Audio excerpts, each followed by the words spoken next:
So this is for, as I was saying, in case you happen to be listening before, this is for anyone who is aware of their energy and wants to manage. Let's say you want to manage your time, you want to manage your priorities, you want to figure out how to structure your day, any of that, which is, I would assume, all of us, and especially probably most of us right now, since our work and day-to-day and personal lives are a little different than they were before. Thanks, Gabby. We're going for mermaid waves today.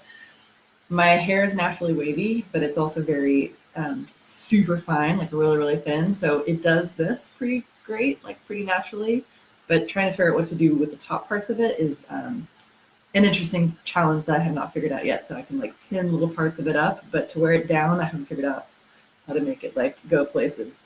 So if anybody has tips on how to have mermaid hair with a fine hair in the front, like actually does pretty things, let me know, because I don't know what the secret is. But anyway, this is about kind of managing your time in a totally different way, planning your day, prioritizing in a different way, right? Most of us think about, okay, I have these different activities I have to do, I have these obligations, I have, adulting responsibilities, things I have to do.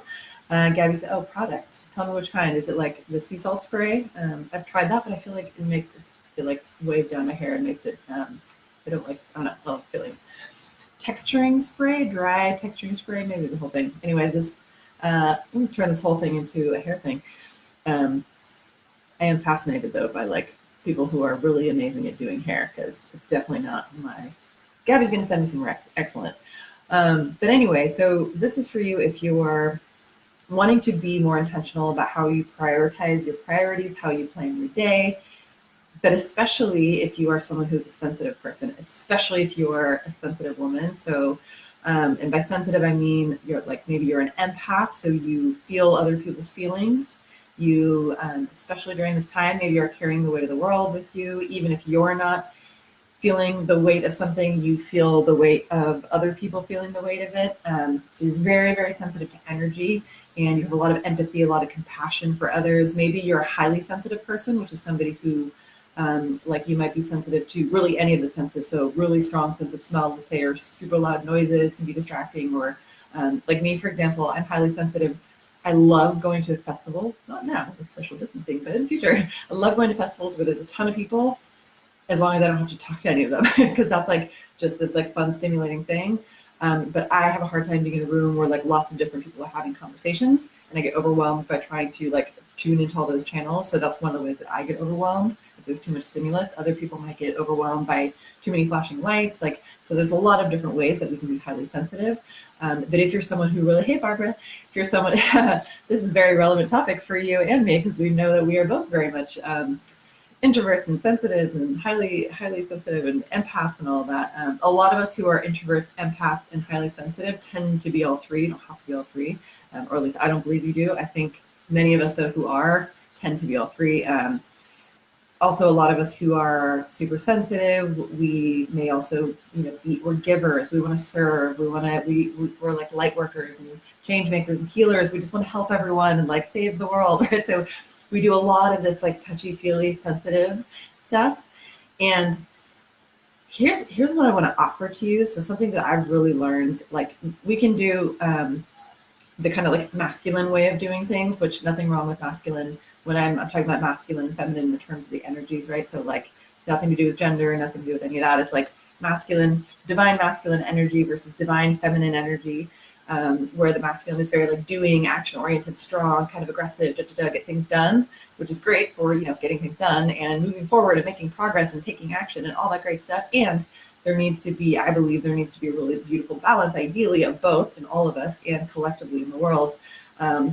But the feminine side is much more of this like flowy, feeling, intuitive. We're really reading the space. We're listening to energy. We're listening to what's not being said. We're doing a lot of feeling. And so that's like, in the feminine energy, that's where a lot of our kind of empath and sensitive gifts can come out, and they can be these amazing gifts, right? We can be really good at holding space. We can be really good at like making people feel seen and heard, and like intuiting and being creative and collaborating and doing all this stuff. And in order to have access to that feminine, like we have to kind of create the space for it. We have to, be able to listen to it. We have to almost turn off our like super doing, action oriented, masculine, like go, go, go brain a little bit to allow. The feminine is also the energy of allowing, of receiving abundance, whereas masculine is more like go create the thing, go do the thing. Anyway, so we want to have this beautiful balance of two, ideally. But when it comes to just kind of going through our day and planning our day, one thing that I found that is especially helpful for, I'm just excited that there's 10 people watching this live. I think that may be the highest numbers I've ever had so far in the live. Thank you for watching this, whoever you are, 10 people. Next goal is like, now we're at 12. Next goal is 15, maybe 20. We're trying to get higher numbers. It'd be super fun. 14, wow. I'm like literally manifesting higher numbers as I'm just calling it in. Anyway, as we're going through our day, if you are a highly sensitive person, especially if you're a highly sensitive woman, or someone who is very, I'm trying to figure out how to say this, somebody, let's say you're non-binary, or somebody who's, what's the word I'm looking for? I can't remember, but anyway, wherever your gender expression is, if you want to be stepping more into the feminine, if you want to really honor your feminine, because we all have that within us, I think that it's super important to be choosing what we spend our time on, and choosing where we put our focus, and choosing what we like, how we plan our days. That when we do that, we do two things. We, number one, are conscious of the energy that doing the thing gives us, or that the energy it takes. So basically noticing, like, does this thing drain my energy, or does this thing energize me? And not that we should only do one or the other, but just being conscious of that, and then choosing more of the things that give us energy and less of the things that drain our energy. That way we have more energy overall with which to go do all the many things on our to-do list that we want to do, right? But we're coming from this more like grounded, empowered, like nourished, energized place, because we're specifically choosing the things that give us energy. So that's number one. So really choosing in favor of like energizing activities and energizing tasks. Obviously there's some things you've got to just do because life and responsibilities and whatever, but choosing those things. And then number two is also choosing in I was about to say in favor in favor of pleasure. In favor of pleasure. And I think that's important for all of us as humans. I think it's especially important for women for many reasons, but because historically, for at least many hundreds of years, our pleasure has been deprioritized.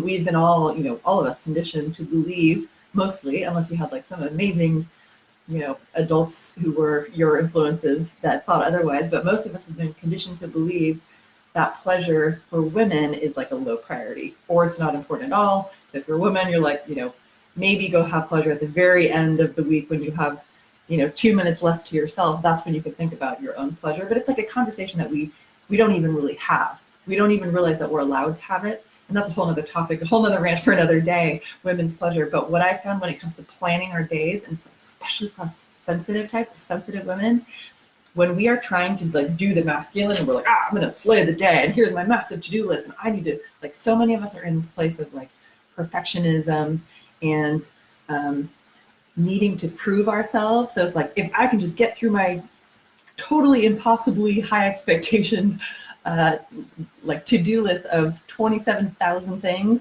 if I can actually do that today, then I will be worthy, and then I'll feel okay, and then I will like be able to go to sleep like feeling satisfied with my day, right? But like that is such a kind of an outdated paradigm, because we don't need to prove ourselves through our productivity, right? We don't need to wear busyness and like, oh my gosh, look at how much I got done as some sort of a badge. Like, you are worthy because you are, period, end of story.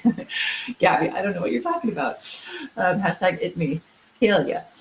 There are a lot of us in this boat, of many different walks of life, but especially us sensitive women, right? We perhaps more than anyone need to be tapped into our pleasure. I believe all humans need to be tapped into our pleasure. And by pleasure, I mean a lot of things, but it's everything from, sensual and sexual pleasure to like play, and to just enjoying our senses and enjoying the simple joys in life, whatever it is, whatever pleasure means to you. Like, we need to be tapped into that to create aliveness, to create that kind of joy and a fulfillment and awareness and presence in our bodies, I believe, to really be like, to be our best selves and to be living our best lives, and to be fucking resilient in times like these when there's an absolute shit show happening outside, right? Because we're all inside, hopefully, being safe and responsible. Like, so much is going on out there. And one of the ways that you can be grounded and that you can feel safe and that you can feel connected and that you can do self-care is to actually honor pleasure. Like, just because there's all this terrible stuff going on in the world right now doesn't mean that you should sit at home and like feel guilty that you're not suffering as much as somebody who's on the front lines is suffering. Like, you sitting at home suffering and not having pleasure is not going to help the doctor who's overworking, right? You having pleasure and you organizing your day in a way where you do energizing, nourishing activities so that you feel better. If anything, that's what's going to go help the people who are out there suffering, because then you are going to be more equipped and more healthy and better able to go and help in whatever way you can. Donate money, donate time, just be a light, be supportive to your family and friends, right? Whereas if you're sitting at home not having any sort of pleasure in your daily life and doing only activities that drain you, it's just like the oxygen mask analogy for self-care in general. We have so much less to give when we're depleted.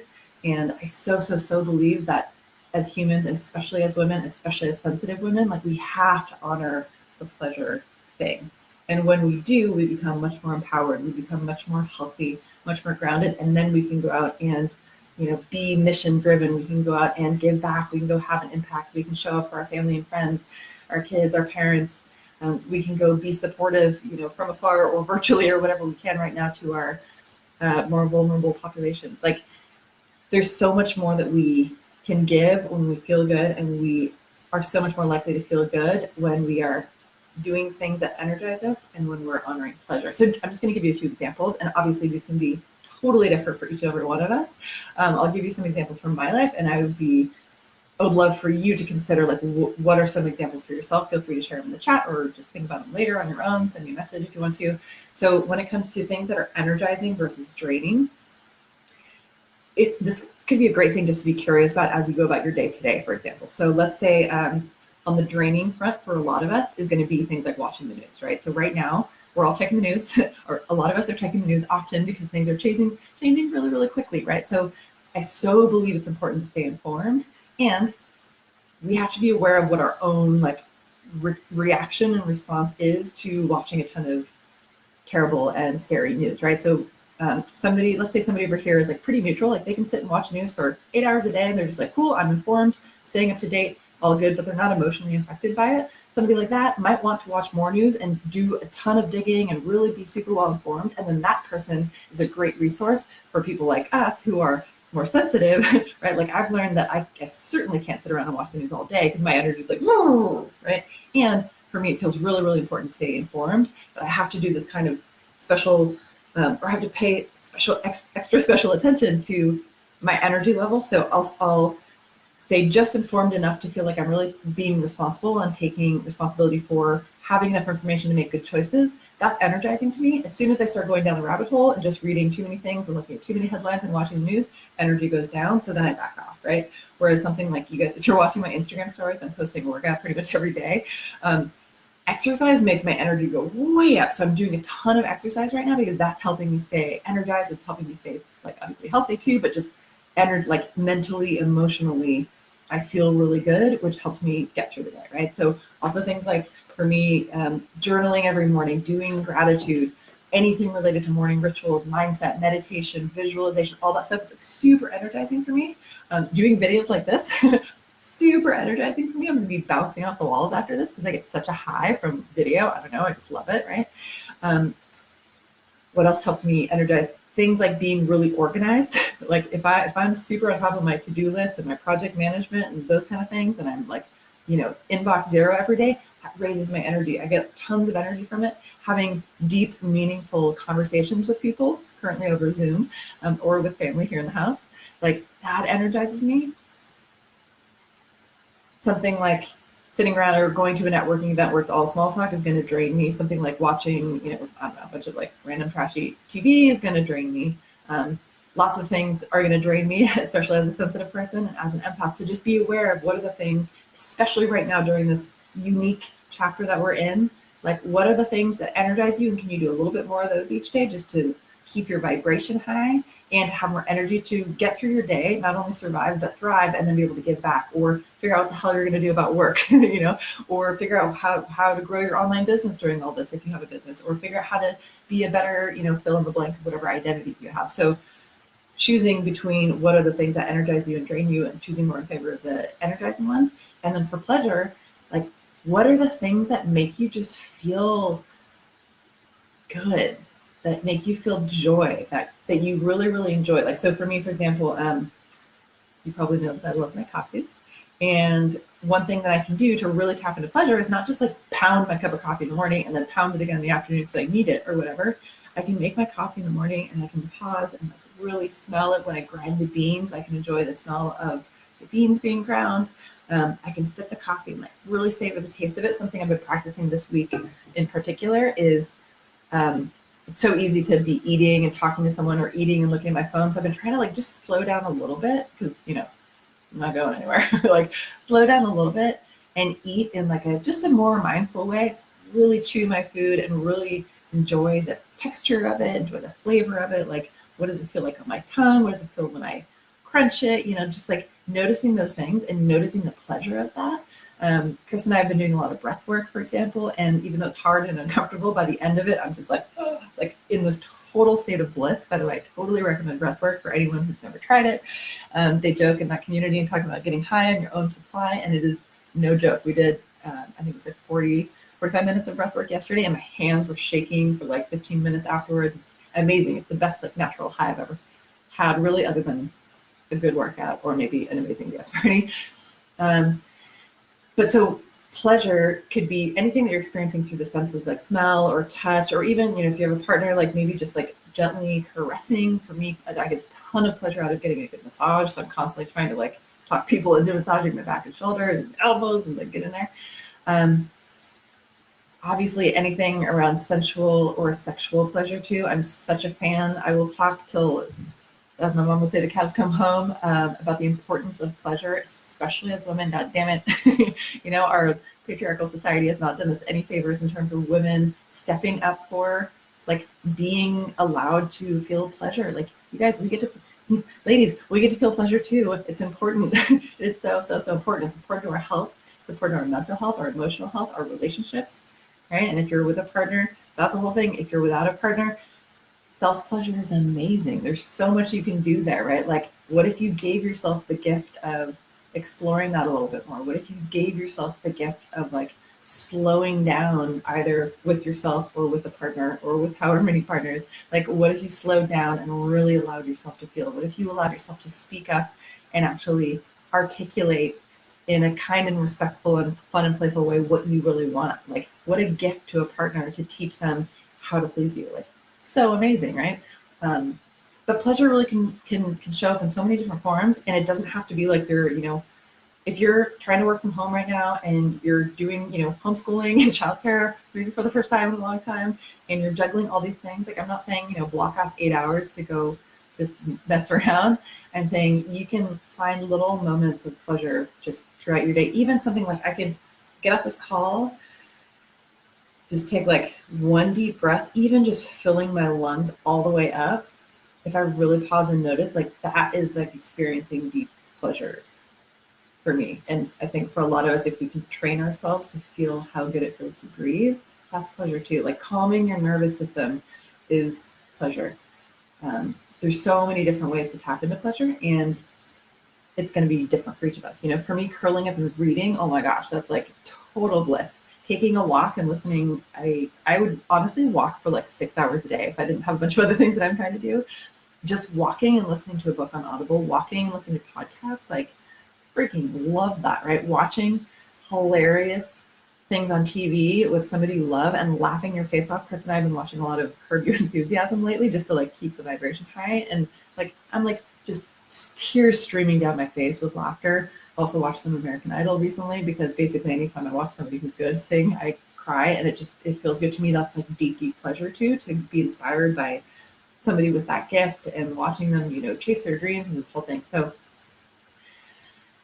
that is my invitation for you today, to play with, instead of prioritizing and planning your day just based on like, you know, the things that are most important or whatever you got to get done or whatever you're trying to do to like prove yourself to your employer, or to your family, or to yourself, or to God knows who, right? Like, what if you plan your day based on the activities and the tasks and the, you know, ways of interacting with the world that give you the most energy? What if you turn down the dial a little bit on the things that drain you? And then what if you make pleasure non-negotiable?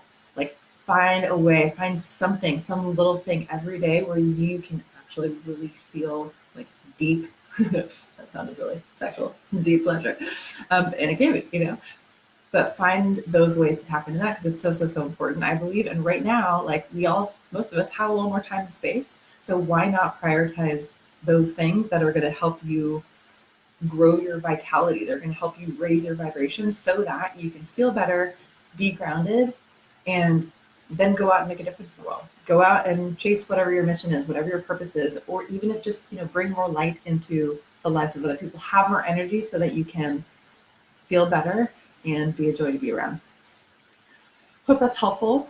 Feel free to ask me if you have any questions about that at all. Feel free to share this with anyone you think would be helpful. I really, really appreciate you watching, and I'll see you next time. Have a wonderful rest of the day. Bye.